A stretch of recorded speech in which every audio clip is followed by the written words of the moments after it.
O nosso Deus é conhecido como Deus dos feitos memoráveis. São coisas que Ele fez e que ficaram na história. A terceira chave é: não se esqueça do que Ele já fez e Ele pode fazer novamente na sua vida. Vamos acompanhar essa mensagem que Deus me deu. Números 13, 25. Abra aí. Diz assim, você pode acompanhar no telão, tá? E quem está em casa, assista, acompanha também. Ao cabo de 40 dias, voltaram de espiar a terra. E caminharam e vieram a Moisés e a Arão e a toda a congregação dos filhos de Israel no deserto de Parã, a Cádiz. Deram-lhes conta a eles e a toda a congregação e mostraram-lhes o fruto de onde, igreja? Da terra que eles foram espiar. Relataram a Moisés e disseram: fomos à terra a que nos enviaste, e verdadeiramente mana leite o quê? E mel. Este é o fruto dela. Eles apresentaram o fruto. O povo, porém, que habita nessa terra é o quê? Poderoso. E as cidades, muito grandes e fortificadas. Também vimos ali os filhos de Anak. Os amalequitas habitam na terra do Neguebe. Os heteus, os jebuseus e os amorreus habitam na montanha. Os cananeus habitam ao pé do mar e pela ribeira do Jordão. Esses homens foram escolhidos para espiar a terra que Deus tinha prometido ao povo de Israel. Amém, gente? Até então era só uma promessa. Eles só tinham uma promessa, só tinham uma palavra, a voz de Deus dizendo: eu desci a fim de livrar vocês e levar vocês a uma terra diferente, uma terra boa, uma terra de prosperidade, uma terra que mana leite e mel. Eles ainda não tinham visto, eles só tinham o quê? A palavra. Esses 12 homens foram escolhidos e foram lá, e viram tudo, e confirmaram a Moisés, a Arão, a congregação, aos filhos de Israel, dizendo: a terra que Deus prometeu, ela é verdadeira, ela existe mesmo, é uma terra boa, é verdade, de fato é uma terra que mana leite o quê? E mel. Inclusive nós trouxemos um fruto dela de lá, como prova da existência desse lugar maravilhoso que Deus disse para a gente. Só que tem um porém. Os homens, os habitantes daquela terra são poderosos. Vimos ali os filhos de Anak, vimos ali amalequitas, heteus, jebuseus, amorreus, cananeus. Todos habitam ali, naquela região ali, naquele espaço ali. Eles têm um domínio daquele lugar. E aos nossos olhos, é quase impossível a gente chegar ali, a gente entrar. É quase impossível transpormos esses homens, essa muralha, esses gigantes, esses valentes. É difícil demais. Meu irmão, tem gente que é assim. Tem gente que, para cada problema, ela encontra uma solução. Diga glória a Deus. Mas existem pessoas que para cada solução ela apresenta o quê? Um problema. E o problema maior do que aconteceu aqui foi que esse povo, esses homens e o povo já tinham visto Deus abrir mar para eles passarem. Já tinham visto Deus enviar pragas no Egito, quem está compreendendo? Água sair de rocha, maná. Eles já tinham visto tanta coisa acontecer. Mas tanta coisa que Deus já tinha feito, mostrado para eles. como prova do poder de Deus, como prova da grandeza de Deus e como prova de que Deus estava do lado deles. Mas aqui, eles esquecem de tudo que eles já tinham visto, que Deus já tinha feito, e focaram somente no o quê? No problema, nos inimigos, nos adversários que eram grandes, eram muitos e eram gigantes. E acontece com a gente também, sabia? Deus faz tanta coisa boa na nossa vida, mas sempre acontece de surgir um problema, de surgir uma dificuldade, uma situação adversa, e você se esquecer que Jesus já curou você, você esquece que Jesus já abriu uma porta para você, você esquece que no passado surgiu um problema na tua vida e que Deus te livrou, e de repente o problema que surgiu no passado era pior, maior do que está hoje. Quem está compreendendo? Mas a pessoa esquece tudo e só visa, só foca no problema que está diante o quê? Diante dela. Isso acontece com a gente também. Né? Nós falamos aqui dos 12, principalmente dos 10, que foram incrédulos, que tiveram medo, mas a gente também, acontece com a gente também. Acontece. Quem compreende? Não aconteceu com Davi. Porque Davi, diante do gigante Golias, Davi disse assim, sabe o que já aconteceu? Já aconteceu uma vez que um urso ou um leão veio atacar uma das ovelhas do meu pai, mas eu fui e rasguei esse leão lá, rasguei esse urso e salvei a ovelha. E da mesma forma que eu venci o leão, que eu venci o urso, eu vou vencer você também, ó filisteu. Diga glória a Deus, amém, gente? Bem forte.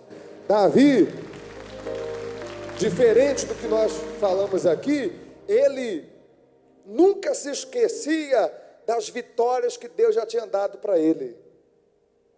E acreditava que Deus ia dar outras vitórias. Diga para o teu irmão, diga, Deus já te deu muitas vitórias. E Deus está prestes a te dar outras vitórias. Você tem que acreditar, você tem que crer. Diga glória a Deus. Mas esses homens aqui, não, eles ficaram com medo. Eles duvidaram do poder de Deus, que Deus teria poder, né? No coração deles, Deus já livrou a gente de Faraó, Deus já nos livrou dos carros, dos cavalos, dos soldados de Faraó, Deus já nos livrou de situações do deserto, mas nós achamos, no coração deles, nós achamos que dessa vez Deus não vai conseguir livrar a gente. Até parece. Até parece que tem alguma coisa, algum inimigo seu que Deus não consiga derrotar na sua presença. Até parece. Até parece que existe algo difícil, impossível, algo que Deus não possa fazer. Até parece. Deus não tem inimigo não, igreja. Deus não tem inimigo à altura dele. Amém, gente? Não tem. Não tem. Deus não tem inimigo à altura dele. Não tem ninguém que diga assim, eu consigo, pelo menos dar uma surra nele. Não consegue. Antes de começar a luta contra Deus, Deus já derrotou já o sujeito, já. Diga glória a Deus, amém, gente? Antes da luta começar, Deus já venceu e o adversário já perdeu. Essa é a fé, a certeza que tem que estar no nosso coração. Você não está sozinho. Você está com aquele que não sabe o que é perder. Batalha. Por que você vai ter medo diante de um problema, de uma situação adversa? Por que você vai se intimidar? Por quê? Por quê? Lembra do que Deus já fez na tua vida, e Ele é capaz de fazer de novo. Ele é capaz de fazer de novo. Tem gente que aqui que Deus já curou de câncer. Você vai ficar com medo do coronavírus? Quem está compreendendo? Tem gente que Deus já curou de câncer aqui. Estava em estado terminal entre a vida e a morte. Aí, ó, a prova ali.